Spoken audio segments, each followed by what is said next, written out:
Hey guys, TheSmileBC here, finally back again with another rundown video, which means that Beta 35 is finally live. Now there's no time to waste as there are a bunch of small tweaks and some major changes included in this update, and we have quite some ground to cover, so here's everything important you need to know about Beta 35. Starting off with construction and building, we've made some tweaks and additions I think most of you can appreciate. Starting off, we updated the texture of the Morwythe brick based off of player feedback, and we hope that this is more to your liking. But for the Taurothrim, we added Barren Jungle Mod and Jungle Mod path blocks to work with in your larger settlements. A bit closer to home, we had a large focus on some of the Orc factions this update, as we felt they were falling a bit behind to the progression some other factions have gotten. So, to remedy this, we added snowy Angmar bricks, and we have updated the way Gul'Daril bricks look. And as a neat little side note, Gul'Daril now shows in your inventory so you won't mix them up as quickly whilst building. In addition to this, we added Orc chain ladders as an evil equivalent of rope for all of your vertical traversals of your builds. And finally, for the good guys, a very long awaited block finally made it into the Lord of the Rings mod. Arnor pillars and their cracked variety are now accessible for all. When it comes to small gameplay changes and features, here are the most important bits and pieces that you need to know. We have updated our menu interface so you don't have to cycle through every tab anymore and can immediately access every bit of it with a single click. From observing the current combat meta, we decided to nerf the hammers and maces by half a heart of damage and reduce the Malorn mace with an additional quarter point of damage to balance things out. In addition to this, we also reduced the ranged protection modifiers by 1 point.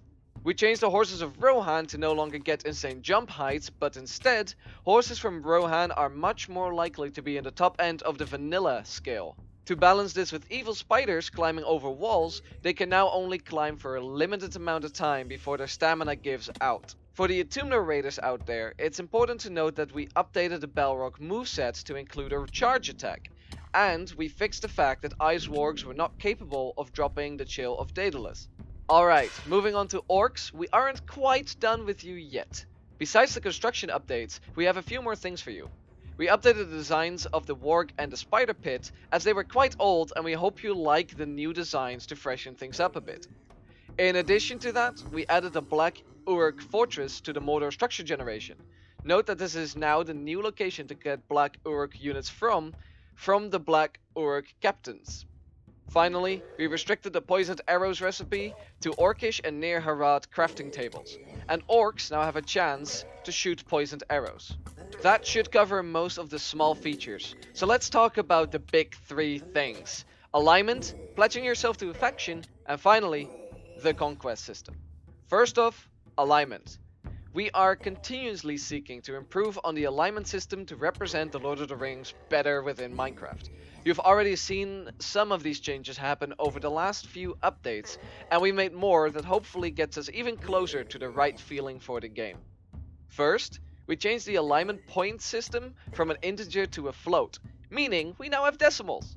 This allowed us to do a couple of things, but the main takeaway is this. Areas of influence can now gradually drop off, and a part of the alignment you would earn can still be rewarded in the outer circle. You can spot the faded indicators on your alignment bar to see how far in the drop-off area you are. And, together with the pledge system, after a certain threshold, you will only earn half as much alignment for a faction as long as you aren't pledged to them. As soon as you pledge yourself to that faction, you will earn the full rate again, but more about pledging in a minute. We updated the alignment system into a rank system, so you know your appropriate title depending on how much alignment you have with that faction. To support this system, we included a female override option for the women in our community, which replaces all male titles with female appropriate ones.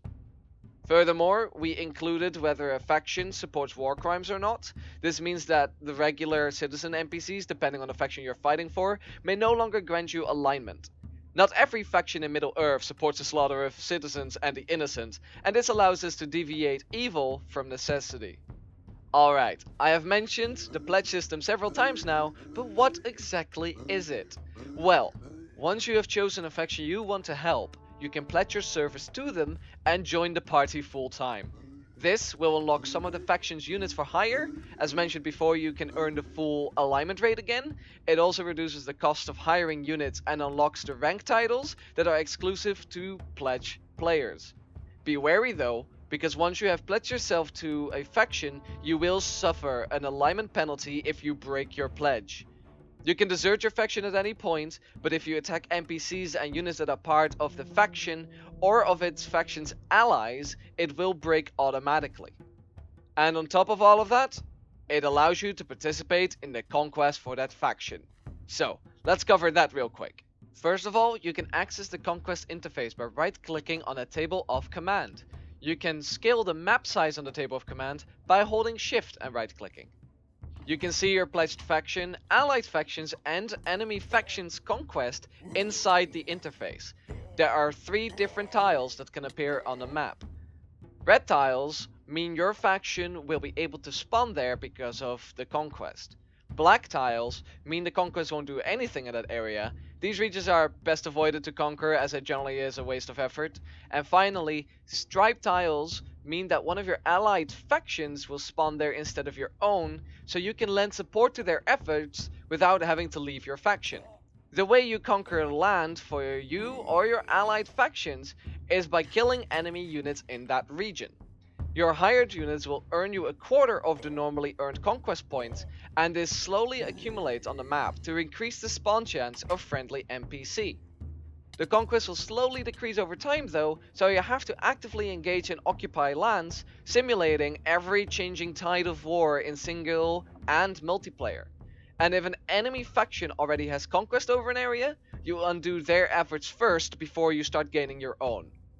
For the servers that don't want this, the entire conquest system can be disabled in the configuration menu, and for players that have expressed the concern, banners will still overrule any spawn system so that enemies of the banner in question cannot spawn within its protection. Now, this covers most of the content in Update 35, although I recommend everyone to read the changelog either in the description down below or in the mod files for everything I didn't cover. Although I would like to state, as I do my farewells, that the entire mod team is most excited to announce that we added Gandalf. Have a nice day, and see you all next time.